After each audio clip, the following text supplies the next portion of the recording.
بسم اللہ الرحمن الرحیم۔ آپ حضرات کے سامنے دو کلپ تجوید کے گزر گئے، اور نیوز اینکرز میل فیمیل بہترین انگلش پڑھتے ہیں نیوز میں، بسم اللہ غلط پڑھتے ہیں، کیوں؟ دین کی اہمیت نہیں ہے، ورنہ بسم اللہ بھی سیکھ لیتے۔ تجوید قرات KG پریپ میں ہم فیل ہیں۔ ایمان کے بعد سب سے پہلے تجوید کا درجہ ہے، نماز کا نہیں۔ نماز میں قرآن نہیں پڑھو گے۔ دو کلپ گزر گئے، آج تیسرا کلپ ہے قرات کے ضروری اصول اور نماز کا سبق گزر گیا۔ اب جنازے کا جو سبق ہے نا، وہ آپ کو پڑھواتا ہوں، بالغ نابالغ کا جنازہ بھی۔ پہلی بات یہ کہ آپ نیت کریں دل سے، زبان سے نیت کرنا فرض، واجب، سنت کیا، مستحب بھی نہیں ہے۔ فتاوی علمگیری جلد نمبر 1 ولا عبرت للذکر باللسان، الاشباء والنظائر میں لکھا ہے زبان سے نیت کرنا مستحب بھی نہیں۔ یہ جو ہم کہتے ہیں استاد جی نیت کیا ہے، نیت کیا ہے، مفتی صاحب نیت کیا ہے، نیت کیا ہے، یہ وبصوم غد نویت من شہر رمضان، یہ بھی نہیں ہے۔ نویت سنت الاعتکاف ما دمت فی ھذا المسجد، یہ بھی نہیں ہے۔ نویت ان اتیمم، لوگوں کو قرآن نہیں آتا، یہ لمبی لمبی عربی میں نیتیں سکھاتے ہیں جو قرآن و حدیث میں اور فقہ کتابوں میں نہیں ہے۔ دل کی نیت کافی ہے۔ آپ دل میں کیا نیت کرو گے وہ عالم سے آپ نے سیکھنا ہے۔ اور جنازے میں آپ نے سورہ فاتحہ پڑھنی ہے، سنت ہے۔ اہل حدیث ہمارے بزرگ فرماتے ہیں یہ فرض واجب ہے، غلط۔ بخاری میں ہے لتعلموا انہا سنہ، یہ سنت ہے اور پڑھنا چاہیے، اور پڑھیں گے۔ اور میں پڑھتا ہوں، میرے سارے شاگرد مفتی پڑھتے ہیں۔ میں مفتی کورس پڑھاتا ہوں 32 سال سے، 1500 ہمارے مدرسے میں طالب علم ہیں، حافظ، عالم، AA میں اسکول سب کچھ پڑھاتے ہیں فری۔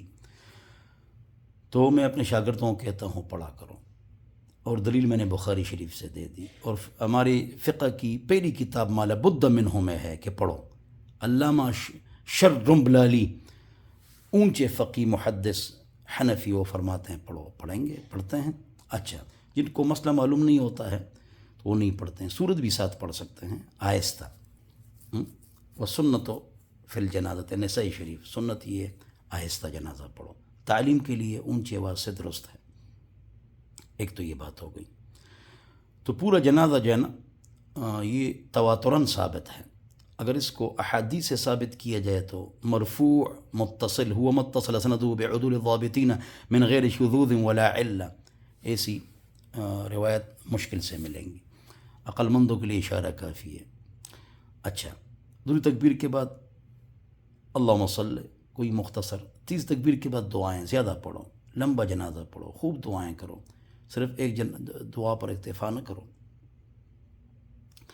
بعض لوگ وجل ثناؤ کا پڑھتے ہیں، تو جواز میں تو شک نہیں کہ ٹھیک ہے، اس لیے کہ حدیث کے الفاظ ہے، حضور نے ثنا پڑھی ہے تو وجل ثناؤ کا۔ اور درود شریف میں کچھ الفاظ بڑھاتے ہیں، تبارکتا ورحمتا وترحمتا وتہنیتا، یہ سب احادیث میں ثابت ہیں۔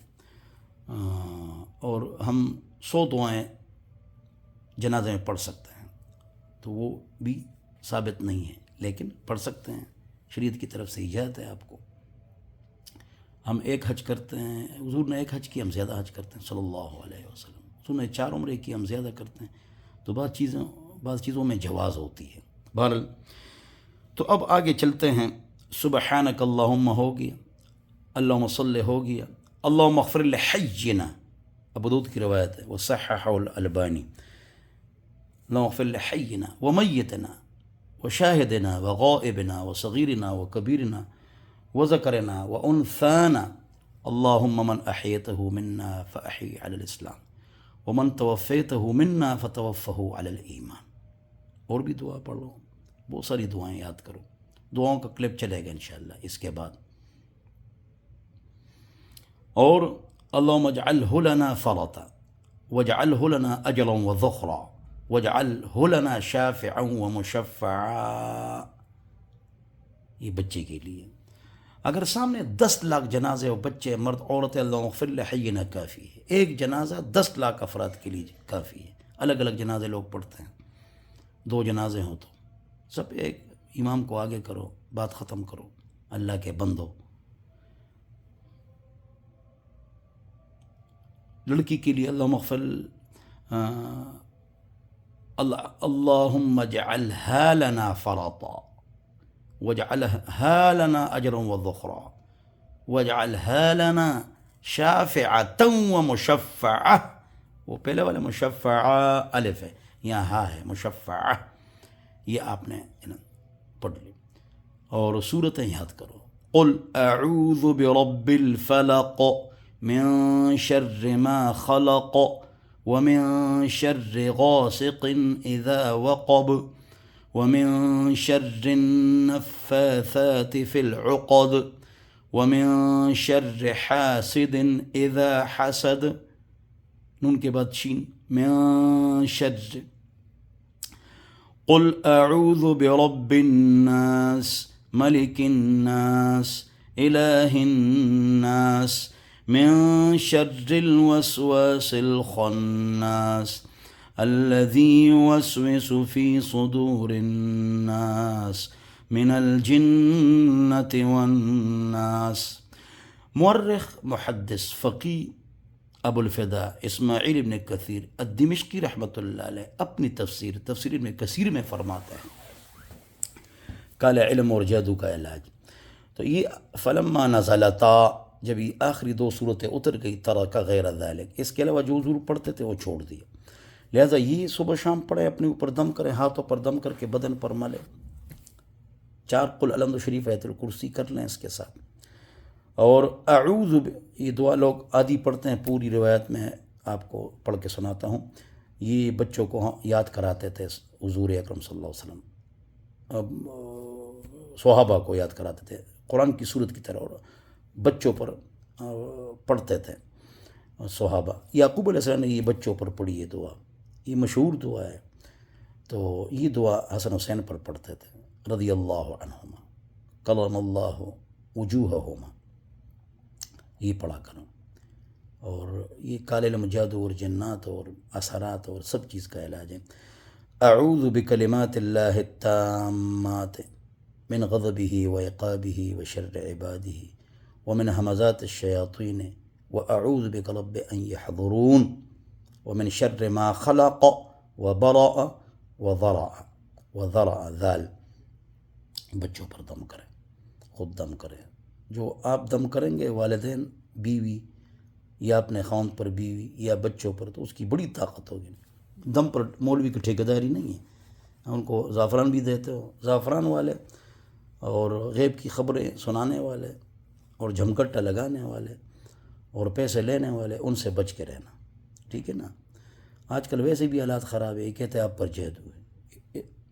اچھا یہ میں حرم میں ہوں، آپ کے اطلاع کے لیے عرض ہے، یہ آپ کے لیے حرم میں بنا رہا ہوں، یعنی وہاں اپنے گھر کے کمرے میں بیٹھا ہوا ہوں، آپ کے لیے بنا. کل میرے ساتھ ایک آدمی بیٹھا، بہاولپور کا تھا، میں عامل ہوں جی، کراچی میں رہتا تھا، میں نے فلانے بڑے علماء کا علاج کیا ہے.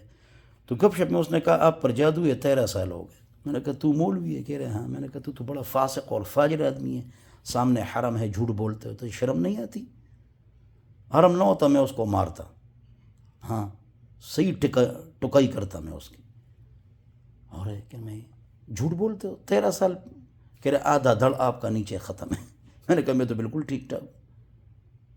اللہ ہم سب کو سمجھتا فرمائے. ایک اور عامل ثوابی کا ملا، عمرہ کر لیا، بڑے بڑے بال نہیں کاٹے. تم بال کی قربانی نہیں دے سکتے ہو، کل جہاد میں سر کی قربانی کیا دو گے. اللہ کے بندو، ہاں اللہ ان کو ہدایت، ان عاملوں کو دین کو تباہ کر دی. انہوں نے زعفران مانگتے ہیں، پیسے لیتے ہیں، غیب کی خبریں بتاتے ہیں. میں نے جو طریقہ بتا دیا، کالے علم اور جادو کے 8 علاج، یہ اردو میں لکھو، یوٹیوب پر میری ویڈیو آ جائے گی، اس پر عمل کرو.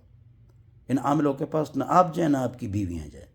اور لیٹرین جاتے ہوئے اللہم انی اعوذ بک من الخبث والخبائث، واپس آتے ہوئے غفرانک الحمدللہ الذی اذهب عنی الاذی وعافانی، یہ بھی پڑھو. اور یہ دعا پڑھو جو میں نے ابھی آپ کو بتائی، 4 قل الحمد شریف آیت الکرسی. 50 جادوگر آپ کو نقصان نہیں پہنچا سکتے.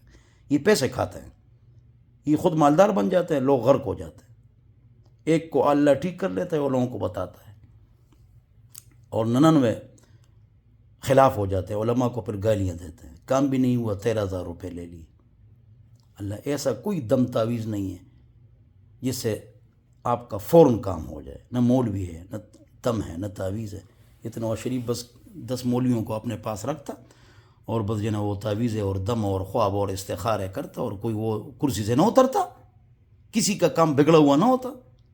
بھائی دم, دعا, استخارہ اور ہم جو آپ کو اعمال بتاتے ہیں ابھی بتا دی, یہ دعا ہے. بخاری شریف کی روایت ہے, یا تو وہ کام آپ کا ہو جائے گا یا مصیبت آ رہی ہے وہ ٹل جائے گی یا آخرت میں ذخیرہ ہو جائے گا. یہ دعا ہے. استخارہ سے پتہ نہیں چلتا ہے. مجھے کہا استخارہ کرو, میں نے کہا استخارہ سے تو پتہ نہیں چلتا ہے. استخارہ کا تو مطلب یہ اللہ اس کام میں خیر ڈالے, وہ خود کرو گے, رات کو کرنا ضروری نہیں, ابھی دن کو بھی کر سکتے ہو. رنگ دیکھو گے, خواب دیکھو گے اور کسی سے بات نہ کرو, 7 مرتبہ کرو, یہ لازم نہیں ہے. اللہ ہم سب کو سمجھ عطا فرمائے. حضور نے 2 بیٹیاں دی, طلاق ہو گئی صلی اللہ علیہ وسلم رضی اللہ عنہم. استخاروں سے ڈرامہ بن گیا, تعویذوں سے ڈرامہ بن گیا, ہر چیز کو ہم نے 2 نمبر بنا دیے. اللہ ہم سب کو سمجھ عطا فرمائے, عقل عطا فرمائے. بہرحال کیا روئیں. حضرت تھانوی صاحب نے یہاں پر یہ کہا تھا کہ مالداروں کو چاہیے عالم بنے اور یہ غریب سکول پڑھے. ہاں, دیوبند میں بچوں کو جو عالم بناتے تھے ان کو حکیم بھی بناتے تھے کہ دین کو تم دنیا کے لیے استعمال نہ کرو یا اس پر دنیا نہ کماؤ, ہاں نا, تو بیڑا غرق ہو جائے گا جس طرح غرق ہو رہا ہے. اللہ ہماری حفاظت فرمائے, اللہ ہماری حفاظت فرمائے, اللہ ہم کو معاف فرمائے. تو تیسرا کلپ آئے گا, اس سے پہلے 2 کلپ سنو. میں ہوں آپ کا دوست محمد اسماعیل تورو, 0311444006. تو انشاءاللہ آپ سے رابطہ رہے گا. اور اگلا کلپ دعاؤں اور احادیث کا ہے. یہ سمر کورس بھی آگے چلے گا انشاءاللہ.